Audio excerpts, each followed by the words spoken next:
Hello everyone, सगळ्यांना माझा नमस्कार. कशा आहात सगळ्या? मजेत ना? मजेत असायलाच पाहिजे. आणि ह्या ज्या रेसिपी आहे त्या आपण करून पाहिल्याच पाहिजे. तर मैत्रिणींनो, व्हेजचे बरेच आयटम मी तुम्हाला दाखवलेले आहेत. आता थोडं नॉनव्हेज पण शिकूया.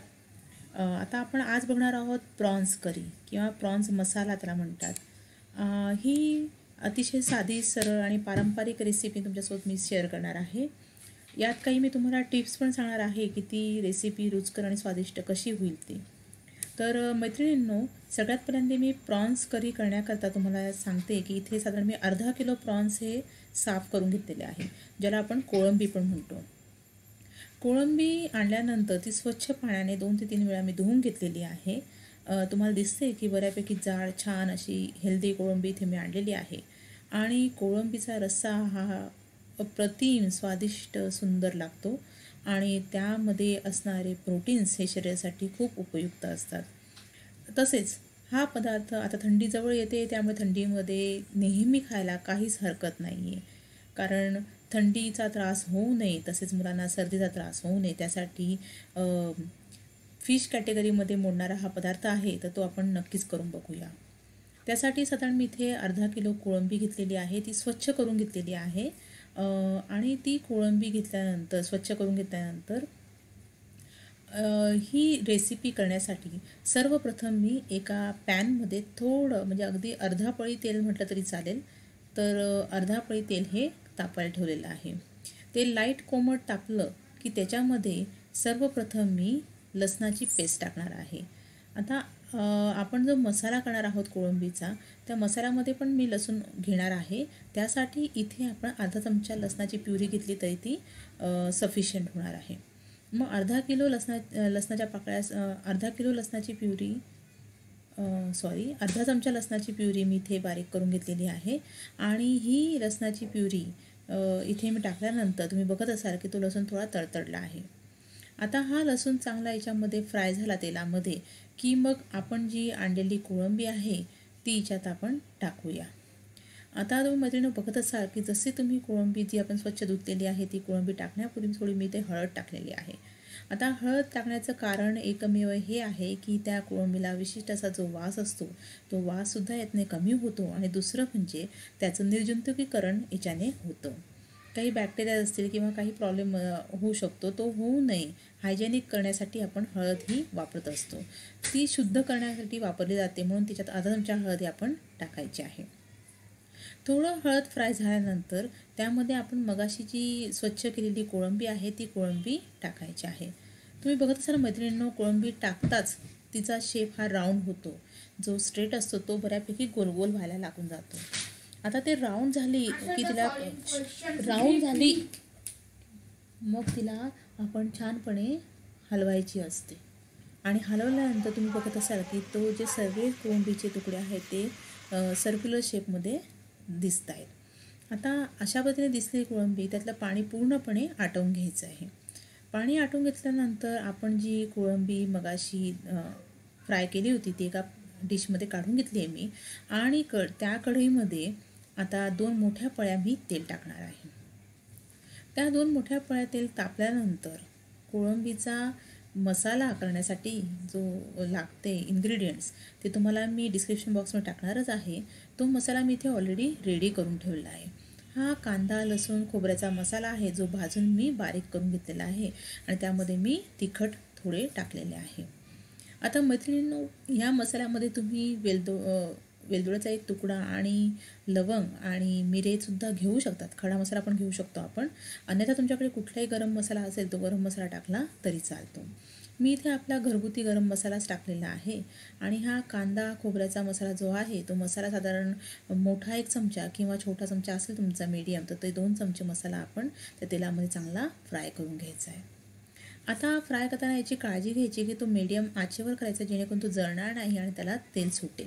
तुम्ही बघत असाल मैत्रिणींनो, मी इथे चमच्याने त्याला चांगला हलवून घेतला आहे तेलामध्ये की जेणेकरून तो सर्व साईडने चांगला फ्राय होईल.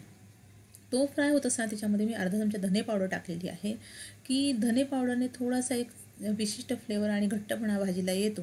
अर्धा चमचा हा पुरेसा आहे. अर्धा किलो कोळंबीचा रस्सा हा 4 ते 5 जणांसाठी होतो, म्हणून त्यामध्ये मी साधारण तिखट जे टाकलेलं आहे ते, आता माझं तिखट एव्हरेजचं आहे तर 2 चमचे तिखट पुरेसं होतं. तर 2 चमचे तिखट, अर्धा चमचा धने पावडर आणि अर्धा चमचा हळद पावडर त्याच्यात मी टाकलेली आहे. आणि हा मसाला तेलामध्ये छान मंद आचेवर चांगला परतू द्यायचा आहे. तुम्ही बघता मैत्रिणींनो, जसं तो परततो आहे तसं तो तेल सोडत आहे आणि तेल सोडून झाल्यानंतर तो तयार होतो आहे. आता जेव्हा आपल्याला जाणवते की हा पूर्णपणे तेल याचा सुटलेला आहे आणि मसाला तयार आहे, तेव्हा मगाशी फ्राय केल्या कोळंबी मी तिच्यामध्ये टाकणार आहे आणि साधारण 1 ते 1.5 मिनटं त्याला चांगलं हलवायचं आहे की त्या कोळंबीमध्ये त्या मसाल्याचा अर्क जाईल. आणि तो चांगला त्या कोळंबी चांगल्या फ्राय झाल्यानंतर त्याला जरा तो तेल सुटलेलं दिसतंय तुम्हाला मैत्रिणींनो, मग मी एका साईडला भांड्यामध्ये गरम पाणी करून ठेवलेलं आहे. ते गरम पाणी हवं त्या कन्सिस्टन्सीमध्ये तुम्ही टाकायचं आहे. लक्षात ठेवा मैत्रिणींनो की ही भाजी जास्त जेवढी शिजवाल तेवढा त्याचा कोळंबीचा अर्क तिच्यामध्ये रसात उतरणार आहे आणि त्याची चव ही खूप लज्जतदार होणार आहे. म्हणून पाणी टाकताना थोडं जास्त टाकायचं आहे, कारण आपल्याला निदान 20 ते 25 मिनटं ही भाजी शिजू द्यायची आहे. आता भाजीला उकळी येण्यापूर्वी तिच्यामध्ये मी पुन्हा अर्धा पाऊण चमचा मीठ टाकलेलं आहे, ते चवीनुसार घ्यायचं आहे. इथे मी साधारण रॉक सॉल्ट वापरते म्हणून मी पाऊण चमचा मीठ टाकलेलं आहे. आता सगळ्यात महत्त्वाचं म्हणजे कोळंबीच्या भाजीला चव येण्याकरता जे इन्ग्रेडियंट्स अतिशय महत्त्वाचं असतं ते म्हणजे चिंच. काही ठिकाणी चिंचच्या ऐवजी आमसूलही टाकतात, पण चिंच टाकल्यानंतर जो फ्लेवर येतो तो तुम्ही तुमच्या जिभेवरनं कधी तुम्ही विसरणारच नाही. त्यासाठी एका साईडला छोट्याशा एका वाटीमध्ये मी थोडं पाणी हलकं गरम करून घेतलं आहे की जेणेकरून मला चिंचेचा कोळ करायला कमी वेळ लागेल.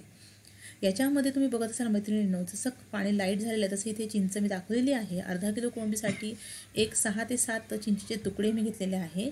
ते चांगले पहिले स्वच्छ करून घ्यायचे आणि त्या गरम पाण्यामध्ये भिजत टाकायचे. मैत्रिणींनो, हे पाणी थोडं जास्त घेतलं तरी चालेल, कारण ते रस्स्यात पुन्हा तुम्हाला टाकायचं आहे आणि भाजी अजून शिजू द्यायची आपल्याला. आता त्या कोमट पाण्यामध्ये चिंच बऱ्यापैकी भिजल्यानंतर त्या चिंचेला चोळून त्याचा पूर्णपणे अर्क आपण काढून घ्यायचा आहे. लक्षात ठेवा मैत्रिणींनो, ही चिंच ॲज इट इज तुम्हाला टाकायची नाही आहे, त्याचा कोळच टाकायचा आहे जेणेकरून त्या भाजीला एक विशिष्ट प्रकारची चव येते. आणि भाजीला अर्धा किलो भाजीला एवढी चिंचही पुरेसी आहे, जास्त टाकल्यात ती भाजी आंबट लागू शकते.